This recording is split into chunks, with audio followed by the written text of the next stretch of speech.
তাকায় দেখবেন বাংলাদেশের বর্তমানে যে সমস্ত মুক্তিযোদ্ধা বেঁচে আছেন তাদের অধিকাংশের চেহারায় দাঁড়িয়ে আছে, অথচ এই প্রজন্মকে এই সংবাদ দেওয়া হচ্ছে, মেসেজ দেওয়া হচ্ছে যে রাজাকার মানে টুপিদারিওয়ালা। যখন কোথাও জঙ্গি শিরোনামে নাটক সিনেমা করা লাগে, তখনও দেখা যাচ্ছে জঙ্গি বানাতে হলে চেহারায় দাড়ি, মাথায় টুপি পাগড়ি দেওয়া লাগতেছে। কদিন আগে এক সিনেমা নিয়ে অনেক সমালোচনা হয়েছে, যে সিনেমাতে জঙ্গি প্রমাণ করবার জন্য কালিমা খচিত পতাকা প্রদর্শন করা হয়েছে। এই প্রজন্মের যুবকদেরকেও বলি, শোনো, ভালো করে শোনো, টুপি দাড়িকে রাজাকার বনে, জঙ্গি বনে যে ঘৃণার জায়গা তৈরি করা হচ্ছে,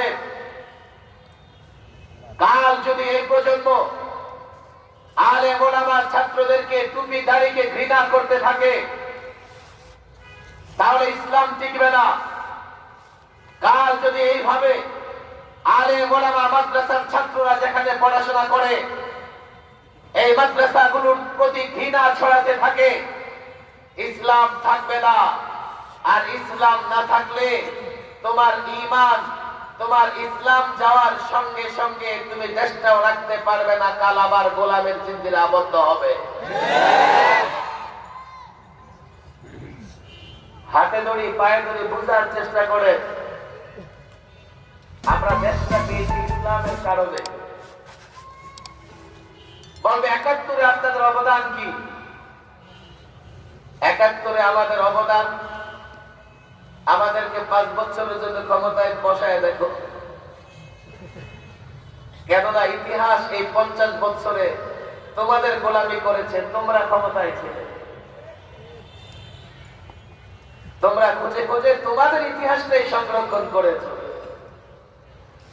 যেমন আজকে ভারতে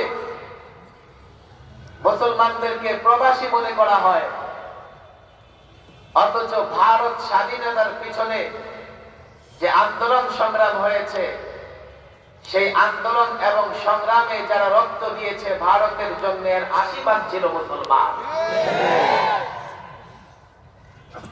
ইতিহাস সবসময় ক্ষমতাসীনদের গোলামি করে। লোকেরা বলে ইতিহাস কাউকে ক্ষমা করে না, আমি বলি মানুষ ইতিহাসকে ক্ষমা করতে যাবে না। তোমরা আমাদের ইতিহাস সংরক্ষণ করো নাই। এছাড়া একজন মানুষ যদি শুধুমাত্র বাবার পরিচয় বলতে পারে, তো সে নিজে জারজ সন্তান হওয়া থেকে বেঁচে যাবে, কিন্তু দাদার পরিচয় বলতে না পারলে তার বাবার পরিচয় জারজ হওয়া থেকে বাঁচাতে পারবে না। এ ওলামা একরাম বুঝবার চেষ্টা করে, যারা শুধুমাত্র ইতিহাসকে ৭১ পর্যন্ত সীমাবদ্ধ রাখে, অথচ আমরা ৪৭-এ একবার স্বাধীন হয়েছে ইংরেজ থেকে, ৭১-এ পাকিস্তানি হানাদার থেকে। ৭১ বাবার মর্যাদা রাখলে ৪৭ দাদার মর্যাদা রাখে। ৪৭-এর যেই স্বাধীনতা, তা আমরাই মুসলমানরাই অর্জন করেছে, যার জন্য মুসলমানকে কমপক্ষে ১০০ বছর লড়াই করতে হয়েছে।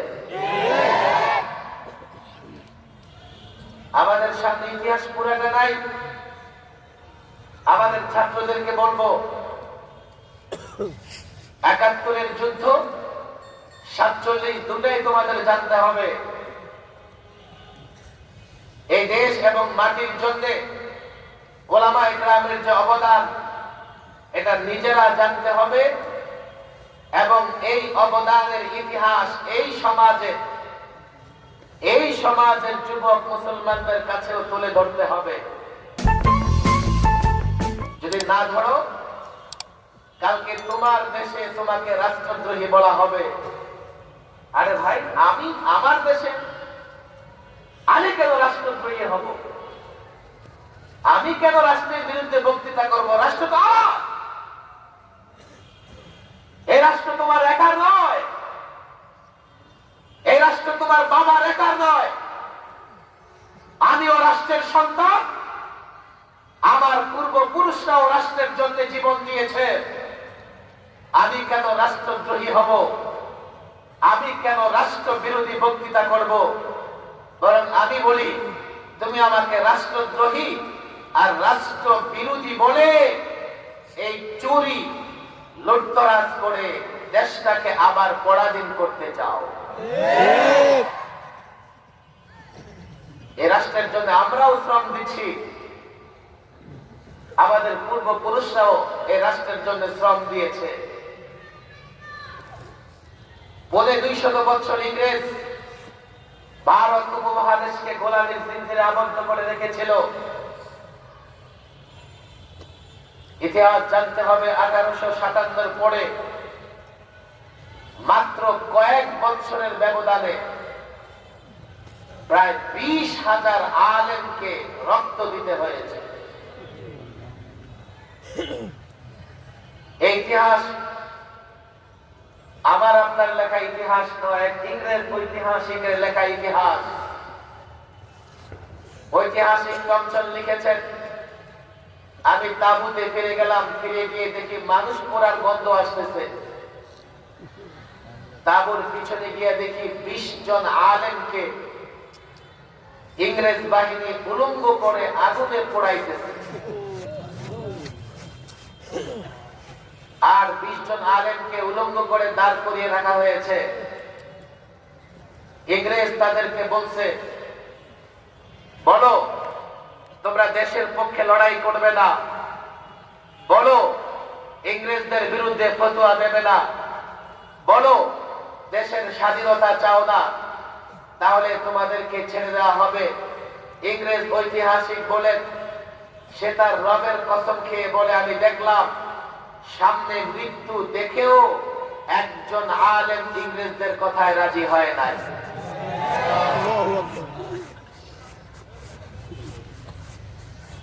দিল্লির চাঁদনী চক থেকে খাইবার পর্যন্ত রাস্তার 2 ধারে এমন কোন গাছ ছিল না যেই গাছে আলেমের লাশ ঝুলে নাই। দিল্লির শাহী মসজিদের বারান্দায় ফাঁসির কাষ্ঠ ঝুলানো হয়েছে। প্রতিদিন 80 জন করে আলেম ধরে এনে ফাঁসি দেওয়া হতো। শুয়োরের চামড়ার ভেতরে আলেমের লাশ ঢুকে আগুনে পোড়ানো হতো। চাটাইয়ের ভেতরে জ্যান্ত আলেমকে পেঁচায়া নদীতে নিক্ষেপ করা হতো। আলেমদের রক্তের বিনিময়ে আমরা ইংরেজ দাঁড়িয়ে ভারতকে স্বাধীন করেছি। পাকিস্তানি শাসকরা যখন এই পূর্ব পাকিস্তানের জনগণের উপর জুলুম করে ইসলামের নামে পাকিস্তান হয়েছে, এই ভূখণ্ডটা ইসলামের। এই যুবক, সাধারণ জেল শিক্ষিত যুবক, কলেজ ইউনিভার্সিটির যুবকরা, আমি অন দ্য রেকর্ড বলে যাচ্ছি, ইতিহাস না জানা থাকলে দেখো, তালাশ করে দেখো। বলে তাহলে হুজুর এখানে কি অমুসলিমরা থাকবে না? আমি বলি থাকবে না কেন? থাকবে, পৃথিবীর যে কোনো রাষ্ট্রের চেয়ে শান্তি এবং নিরাপদে থাকবে, এবং আছেও। বাংলাদেশের সংখ্যালঘুরা যতটা নিরাপদ আছে, পৃথিবীর কোন দেশে এতটা নিরাপদ নাই। কেউ বলবে হুজুর এটা তো এই জন্যই যে সরকার খুব অ্যালার্ট। আমি বলি মিথ্যে কথা। এটা এই জন্যই যে এদেশের 90% মুসলমান, আর মুসলমান বিশ্বাস করে যে সংখ্যালঘু হোক আর যেই হোক, ধর্মের কারণে বা কোনো কারণে অন্য কোন ধর্মের লোকের উপর আক্রমণ করা ইসলাম সমর্থন করে না।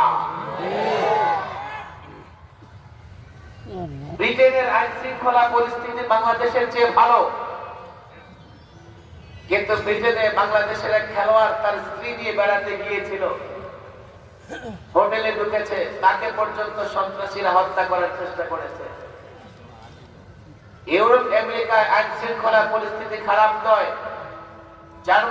জার্মানি দেখো, নারী, মুসলিম নারী হিজাব পরে বের হবার কারণে তার উপর নির্যাতন করা হয়েছে। আমাকে বলো, বাংলাদেশে আজ পর্যন্ত এমন কোন ঘটনা ঘটে নাই যে ধর্মের কারণে মুসলমানরা অন্য ধর্মের কারোর উপর জুলুম নির্যাতন করেছে? আমি বলবো না কোথাও সংখ্যালঘু ভাইদের উপর জুলুম হয় নাই। সেটা কেন হয়েছে? বাংলাদেশে দুজন মুসলমানের মধ্যেও ঝগড়া হয়। যদি দুজন মুসলমানের মধ্যে ঝগড়া হয় তো এই দুই ব্যক্তির একজন অন্য ধর্মের হতে পারে, সেটা ধর্মের কারণে নয়। ধর্মের কারণে কখনোই এদেশের মুসলমান, যেহেতু আমার ধর্ম এটা সাপোর্ট করে না, সমর্থন করে না, সেজন্য বাংলাদেশে সংখ্যালঘুরা পৃথিবীর সবচাইতে বেশি নিরাপদ। কিন্তু এটা ভুলে গেলে চলবে না, এই দেশটা আমরা পেয়েছি ইসলামের কারণে। পাকিস্তানি শাসকরা যখন এদেশে ইসলামী হুকুমত প্রতিষ্ঠা করেনি, ইসলামী সংবিধান প্রতিষ্ঠা করে নাই, ৭১ তো আর একদিনে হয় নাই। এই পাকিস্তানি জালেম শাসকদের বিরুদ্ধে সর্বপ্রথম যারা কথা বলেছে তারা ছিলেন ওলামায়ে কেরাম। এখানে আলেমরা আছে, ইতিহাস ছাত্র তোমরা পড়ো। বাংলাদেশে তৎকালীন সময়ে পাকিস্তানি শাসকদের বিরুদ্ধে সর্বপ্রথম যিনি আওয়াজ তুলেছেন তার নাম শামসুল হক ফরিদপুরি। যখন এদেশের কেউ পাকিস্তানি সামরিক শাসকের বিরুদ্ধে কথা বলতে পারে না, যখন ফিল্ড মার্শাল প্রভাবশালী সামরিক শাসক আইয়ুব খানের বিরুদ্ধে কথা বলার সাহস কারো নাই, তখন শামসুল হক ফরিদপুরি রাহিমাহুল্লাহ একজন আলেমী বীর আইয়ুব খানের চোখে চোখ রেখে কথা বলেছেন। বলবে হুজুর তাতে কি, সে তো আমাদের দলের না। ক্ষমতাসীন দলের ভাইরা মনে করতে পারে শামসুল হক ফরিদপুরি তো আমাদের দলের না, তিনি তোমাদের দলের না। তবে তোমাদের দলের নেতারা তার কাছে গিয়া প্রতিদিন কদম মুচি করত। তোমরা তোমাদের দলের ইতিহাস পড়ো। আজকে যারা রাস্তায় নেমে আলেমদের বিরুদ্ধে স্লোগান দাও, তোমাদের দলের ইতিহাস শুরু হয়েছে একজন আলেম থেকে, যার নাম মাওলানা আব্দুল হামিদ খান ভাসানী। ইতিহাস পড়ে না। আর ইতিহাস পড়বে কোথায়? সময় আছে ইতিহাস পড়ার। যাও তোমরা তোমাদের দলীয় পরিচয় খোঁজো, তোমরা তোমাদের দলের ওয়েবসাইটে ঢোকো, গিয়ে দেখবে ক্ষমতাসীন দল আওয়ামী লীগের প্রথম প্রেসিডেন্ট সভাপতি একজন আলেম মাওলানা আব্দুল হামিদ খান ভাসানী।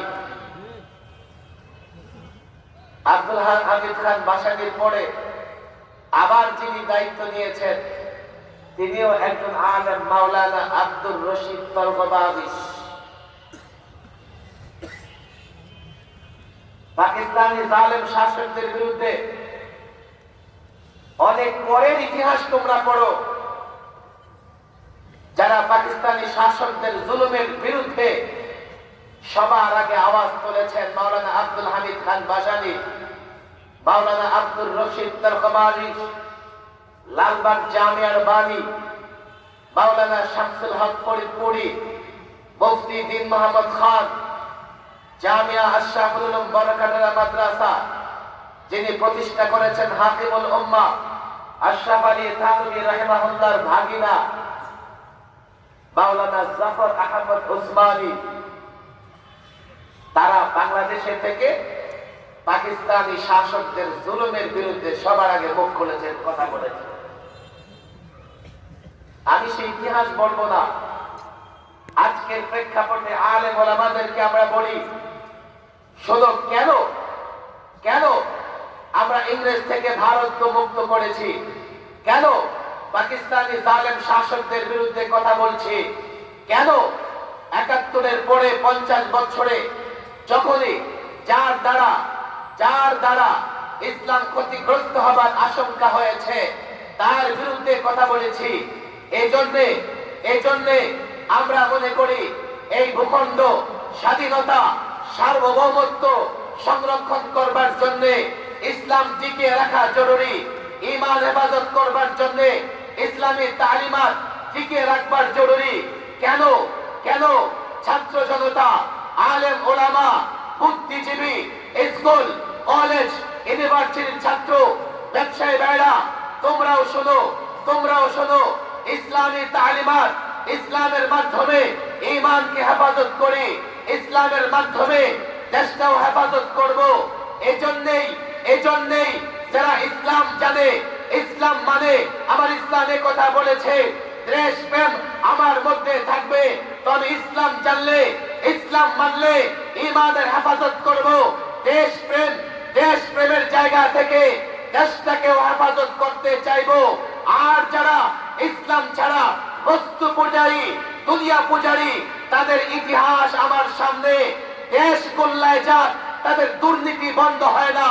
দেশ গোল্লায় যাক, সুইস ব্যাংকে অ্যাকাউন্টে টাকা রাখা বন্ধ হয় না। দেশ গোল্লায় যাক, দেশের বিরুদ্ধে ষড়যন্ত্র তারা বন্ধ করতে পারে না।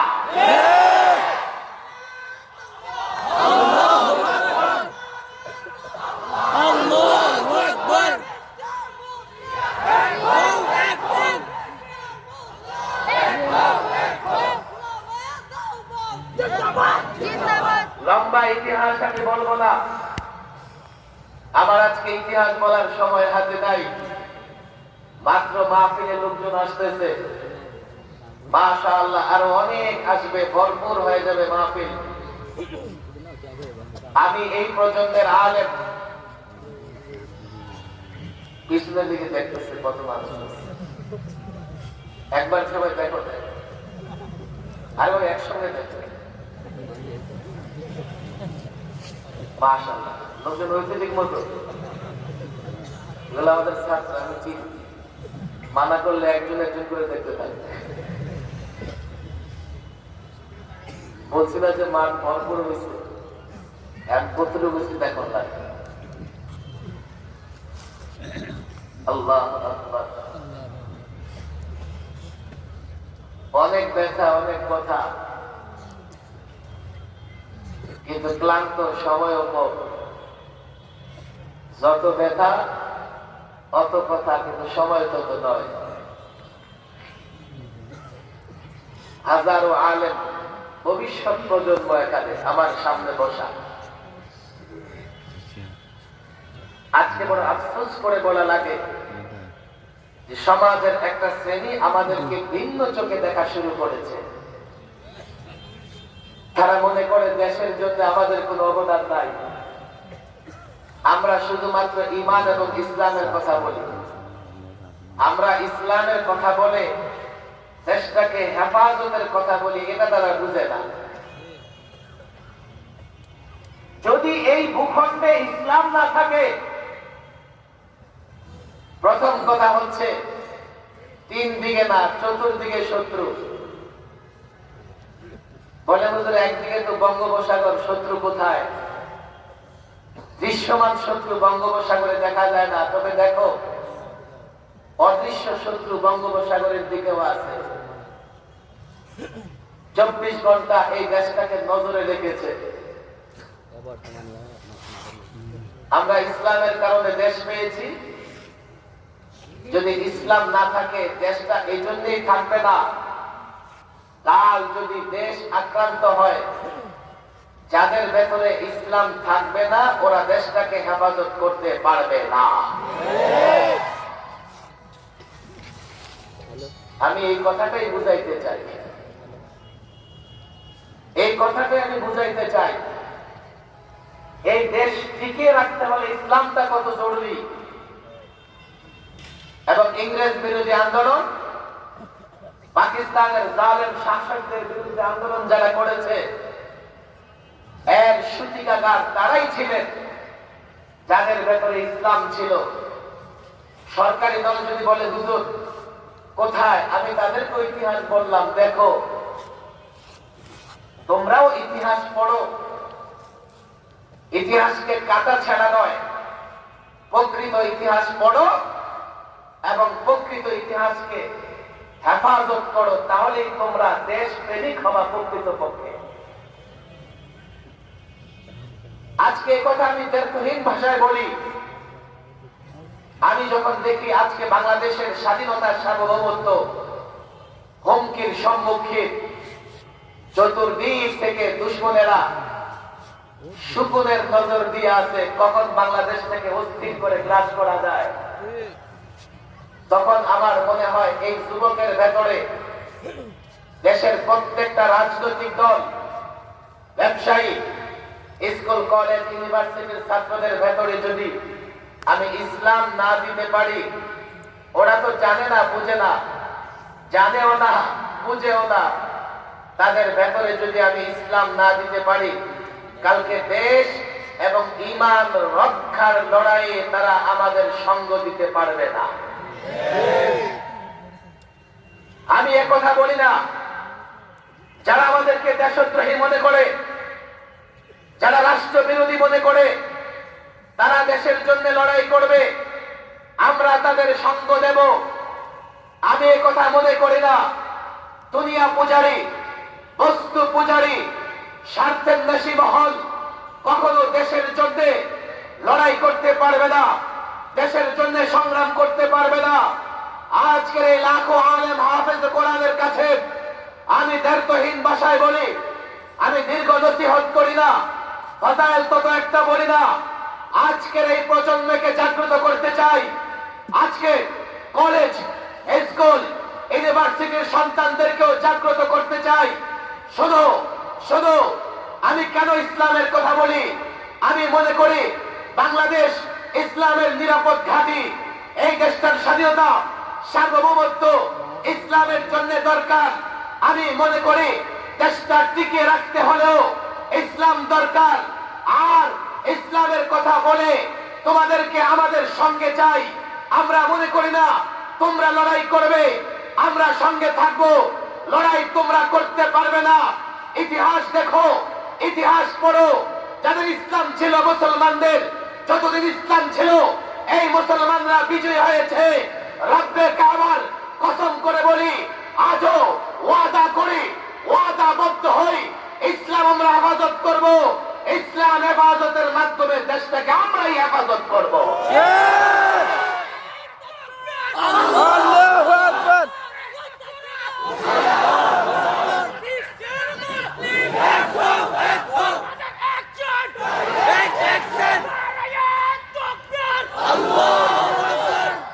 তোমরা মনে করবে আমরা কি করে দেশ হেফাজত করব? এই ফর্মুলাও তোমাদেরকে দিয়ে যাচ্ছি। শোনো ছাত্র জনতা, শোনো শোনো। ইতিহাস তো ভুলে গেছো। ইতিহাস ভুলে গেলে আবার গোলামের জিঞ্জিরে আবদ্ধ হবে। মুসলমান সংখ্যার বিচারে লড়াই করে না, অস্ত্রের শক্তিতে লড়াই করে না। ইতিহাস পড়ো, দেখো ইমানি শক্তি, ইমানি জজবা মুসলমানদের আসল। বদর থেকে নিয়ে খায়বার পর্যন্ত, মক্কা বিজয় থেকে শুরু করে ইউরোপ বিজয় পর্যন্ত, তারেক বিন জিয়াদের ইতিহাস থেকে সালাউদ্দিন আইয়ুবের ইতিহাস পর্যন্ত, সালাউদ্দিন আইয়ুবী থেকে মোহাম্মদ বিন কাসিমের দিল্লিতে ইসলামের পতাকা উড্ডীন করবার ইতিহাস পর্যন্ত, প্রত্যেকটা ইতিহাস পর্যালোচনা করো। দেখো মুসলমান বিজয় হয়েছে ইমানি শক্তিতে। আজকে পৃথিবীতে 250 কোটি মুসলমান, অথচ তাকায় দেখো, তাকায় দেখো ইউরোপে মুসলমান নির্যাতনের শিকার, আমেরিকায়, ফিলিস্তিনে, সিরিয়ায়, ইরাকে, লিবিয়ায়, কাশ্মীরে, চায়নার উইগরে, এই আরাকানে মুসলমান নির্যাতনের শিকার। অথচ 250 কোটি মুসলমান। ইতিহাস বলছে বদরের প্রান্তরে 313 জন গোটা কুফফার শক্তির বিরুদ্ধে দাঁড়িয়ে গেছে। কাফের বেঈমান মুসলমানদের সামনে টিকতে পারে নাই। মুসলমান সংখ্যার বিচারে লড়াই করে না।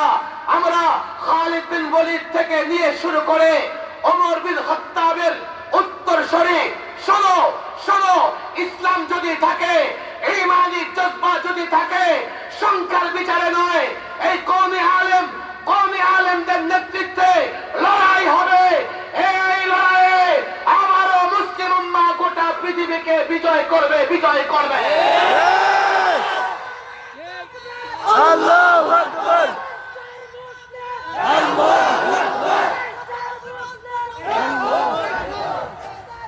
আমি শুধুমাত্র আহ্বান করে যাই, আমি শুধুমাত্র এই প্রজন্মের প্রত্যেকটা যুবককে বলে যাই, এই দেশের জন্য আমরাই সবার আগে রক্ত দেব। এই আলেম ওলামারা রক্ত দেবে। আমরা এই ভূখণ্ডটাকে ইসলামের জন্য পেয়েছি, আর আমরা মনে করি এই ভূখণ্ড স্বাধীন থাকলে আমরা স্বাধীনভাবে ইসলাম পালন করতে পারবো। এই জন্য এটা আমার মাতৃভূমি, আমি কেন রাষ্ট্রদ্রোহী রাষ্ট্রবিরোধী বক্তৃতা করবে? দেশটা আমার, এই দেশ আমার বাসভূমি। এই জন্য আজকের প্রজন্ম ওলামাদেরকে বলবো,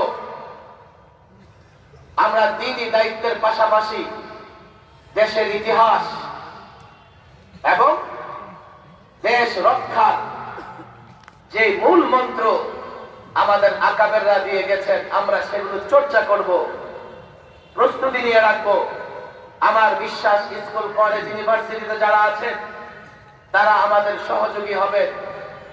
আর যেহেতু ইসলাম দেশের জন্য দরকার, ইমানের জন্য দরকার, ইসলামের উপরে যেদিক থেকে আঘাত আসুক আমরা কোনো আঘাত বরদাস্ত করব না। যে কোনো আঘাতের দাঁত ভাঙার জবাব আমরা দেব, যে কোনো আঘাতের প্রতিবাদ আমরা করব।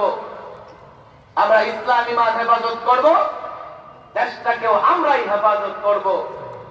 এই সংস্থার নেতৃবৃন্দ, আমার ছাত্র ভাইয়েরা, ওলামায়ে কেরাম, সকলকে মোবারকবাদ জানাই। এতক্ষণে আপনারা ধীরে ধীরে এসছেন, আমিও আমার কথা গুছিয়ে নিয়ে আসছি। তবে মনে রাখতে হবে, ইসলাম এবং দেশের জন্য আজকে সবচেয়ে বড় বিষয় যেটা শুধুমাত্র দুনিয়া নয়, আমাদের দোয়া এমন হওয়া লাগবে, দোকানদার ব্যবসায়ীদের মতো এমন দোয়া নয় যে আল্লাহ দুনিয়া দাও, দুনিয়া দাও। ইসলাম শুধুমাত্র দুনিয়ার কথা বলে না, আবার শুধু আখিরাতের কথাও বলে না। ইসলাম দুনিয়ার কল্যাণের কথা বলে, আখিরাতের কল্যাণের কথা বলে। কথা ঠিক না বেটে? আমরা এই প্রজন্মকে ইসলাম মানলে দুনিয়ার কল্যাণ কিভাবে হবে, ইসলাম মানলে আখিরাতের কল্যাণ কিভাবে হবে, এই প্রজন্মের প্রত্যেকটা যুবককে বোঝাবার চেষ্টা করব। ছাত্ররা রাজি আছেন তো ইনশাআল্লাহ? ছাত্ররা এই দায়িত্ব পালন করলে আমার যুব সমাজ, ব্যবসায়ীরা, আপনারা প্রস্তুত আছেন তো? বুঝবেন ইনশাআল্লাহ।